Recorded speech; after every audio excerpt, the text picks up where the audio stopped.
Assalamualaikum warahmatullahi wabarakatuh. Bagaimana kabarnya anak-anak? Semoga kalian semua dalam keadaan sehat walafiat. Dan hari ini siap untuk mengikuti pembelajaran kemuhammadiyaan. Anak-anak, pada materi kali ini yang akan kita bahas pada bab 1 yakni tentang meneladani pimpinan Muhammadiyah. Kita akan membahas apa saja keteladanan yang bisa kita ambil dan juga peran tokoh Muhammadiyah, baik bagi Muhammadiyah serta kiprahnya bagi bangsa dan negara Indonesia. Video ini merupakan part 1 dan nanti akan ada part selanjutnya. Tujuan pembelajaran pada hari ini yakni yang pertama, peserta didik dapat mendeskripsikan pemikiran dan peran Ki Bagus Hadikusumo dalam menjaga persatuan bangsa. Yang kedua, peserta didik dapat mendeskripsikan peran Ahmad Rashid Sultan Mansur dalam memimpin Muhammadiyah. Dan yang ketiga yakni peserta didik dapat mendeskripsikan peran Kiai Haji Ahmad Badawi dalam menumpas PKI. Pada bab ini sebenarnya ada 11 tokoh Muhammadiyah yang akan kita bahas. Namun, untuk part ini kita akan membahas 3 tokoh pimpinan terlebih dahulu. Tokoh pertama yang akan kita bahas yakni Ki Bagus Hadikusumo. Lahir di Kauman, Yogyakarta, 24 November 1890 Masehi. Beliau wafat pada usia 64 tahun atau bertepatan pada tanggal 3 September 1954 Masehi. Nama kecil Raden Hidayat. Beliau putra dari Raden Haji Lurah Hashim, seorang abdi dalam putihan bidang agama Islam di keraton. Ki Bagus, anak ketiga dari 5 bersaudara. Beliau mendapat pendidikan agama dari orang tua. Kemudian, beliau bersekolah di Ongkoloro atau setara dengan sekolah dasar atau madrasah ibtidaiyah. Kemudian, beliau melanjutkan pendidikan di pesantren Wonokromo, Yogyakarta. Di pesantren ini, beliau banyak mengkaji kitab-kitab fikih dan tasawuf. Karena sikap solehnya, kerajinan dan ketekunannya mempelajari kitab-kitab terkenal, akhirnya beliau menjadi orang alim, mubalik, dan pemimpin umat. Selanjutnya, peran Ki Bagus Hadikusumo di Muhammadiyah. Yang pertama, beliau pernah menjabat sebagai Ketua Majelis Tabligh Muhammadiyah pada tahun 1922. Dan beliau juga menjabat sebagai Ketua Majelis Tarjih Muhammadiyah pada tahun 1926. Selanjutnya, beliau juga pernah menjadi Ketua Umum Pengurus Besar Muhammadiyah atau sekarang yang dikenal dengan Pimpinan Pusat Muhammadiyah pada periode 1942 sampai 1953. Beliau di dalam Muhammadiyah juga merumuskan pokok-pokok pikiran Kiai Haji Ahmad Dahlan yang akhirnya sekarang menjadi Muqaddimah Anggaran Dasar Muhammadiyah dan menjadi salah satu ideologi bersyarikatan.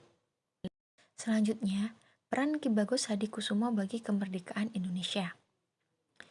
Beliau menentang adanya Shikiri atau upacara penghormatan kepada Dewa Matahari yang pada waktu itu diwajibkan pemerintah Jepang dilakukan setiap hari.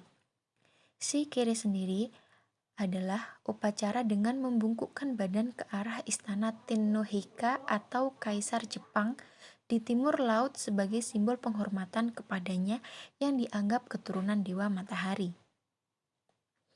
Yang kedua, beliau juga merupakan anggota Badan Penyelidikan Usaha-Usaha Persiapan Kemerdekaan Indonesia atau BPU-PKI dan anggota Panitia Persiapan Kemerdekaan Indonesia atau PPKI. Yang ketiga, beliau merupakan penggagas sila ketuhanan dan beliau juga memperjuangkan sila ketuhanan itu menjadi sila pertama. Tokoh selanjutnya yang akan kita bahas yakni Ahmad Rashid Sultan Mansur. Lahir di Maninjau, Sumatera Barat, 15 Desember 1895 Masehi. Beliau wafat pada usia 90 tahun atau bertepatan pada tanggal 25 Maret 1985 Masehi. Beliau putra dari Abdul Somad Al-Kusaji atau ulama terkenal di Maninjau dan ibunya Siti Abbasiyah. Kedua orang tuanya merupakan tokoh dan guru di Maninjau. A.R. Sultan Mansur, anak ketiga dari 7 bersaudara. Beliau memperoleh pendidikan dan penanaman nilai-nilai dasar keagamaan dari kedua orang tuanya. Selain itu, beliau juga belajar di Inland Sea School tahun 1902 sampai tahun 1909. Beliau di sana belajar berhitung, geografi, ilmu ukur, dan sebagainya. Setelah itu, beliau ditawari untuk belajar di Quick School atau sekolah guru. Namun, beliau menolak karena menurut A.R. Sultan Mansur, di dalamnya terdapat unsur-unsur penjajahan. Selanjutnya, peran Ahmad Rashid Sultan Mansur di Muhammadiyah. Yang pertama, beliau pernah menjabat sebagai Ketua Cabang Pekalongan pada tahun 1923 dan dilanjutkan menjadi Ketua Cabang di Pekajangan dan Kedung Wuni. Pada tahun 1925, beliau diutus untuk memimpin dan menata Muhammadiyah yang mulai tumbuh di sana, yakni di Bukit Tinggi. Yang keempat, beliau menjadi pengurus besar Muhammadiyah selama 2 periode atau sekarang disebut dengan pimpinan pusat, yakni pada periode Muktamar ke-32 di Banyumas tahun 1953 hingga 1956. Dan yang kedua, di periode Muktamar ke-33 di Palembang tahun 1956 sampai 1959. Beliau juga berhasil merumuskan Kitab Palembang. Berikut peran Ahmad Rashid Sultan Mansur bagi kemerdekaan Indonesia. Beliau sangat gigih menentang penjajahan, karena menurut beliau penjajahan sangat bertentangan dengan fitrah manusia. Di sini beliau melawan peraturan dari pemerintah Belanda yang melarang guru agama Islam mengajar sebelum mendapatkan izin dari pemerintah Belanda. Dan beliau juga melawan penjajahan yang melarang anak-anak muslim berpuasa dan melakukan sholat dengan mengadakan pertemuan di waktu menjelang maghrib. Tokoh ketiga yakni Kiai Haji Ahmad Badawi. Lahir di Kauman, Yogyakarta, 5 Februari 1902. Beliau wafat pada tanggal 25 April 1969. Ayahnya adalah Kiai Haji Muhammad Fakih atau pengurus Muhammadiyah pada tahun 1912 dan ibunya Nyai Haji Siti Habibah atau adik kandung Kiai Haji Ahmad Dahlan. Beliau merupakan putra keempat.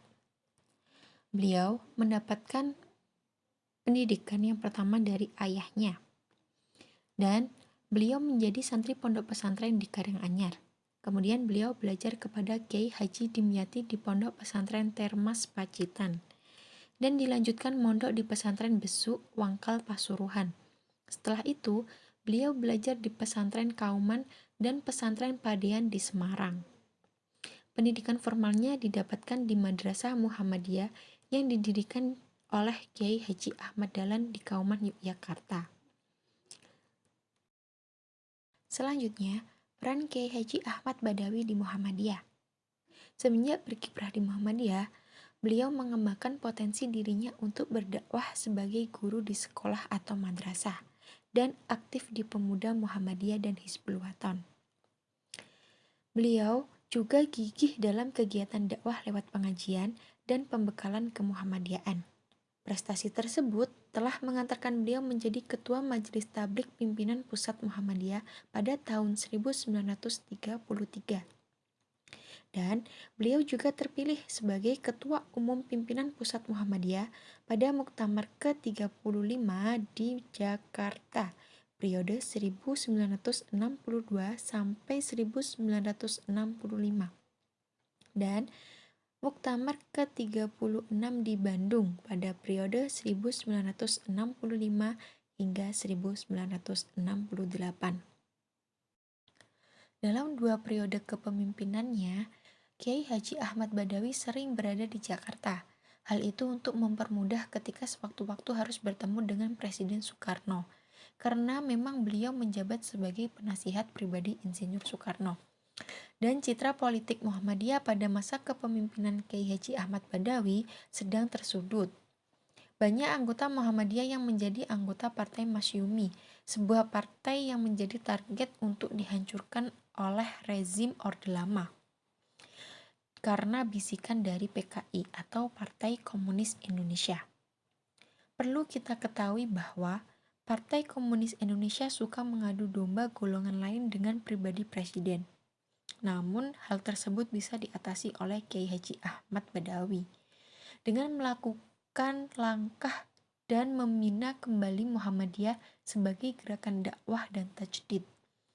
Bahkan, dalam pidato Presiden Soekarno pada penutupan Muktamar ke-35 di Jakarta menyatakan bahwa makin lama makin cinta dengan Muhammadiyah.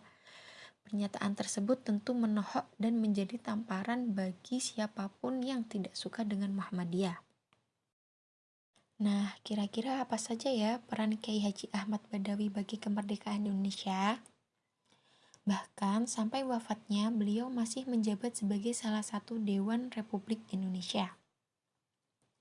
Setelah menyimak video ini, tugas kalian yakni mencari apa saja peran Kiai Haji Ahmad Badawi bagi kemerdekaan Indonesia.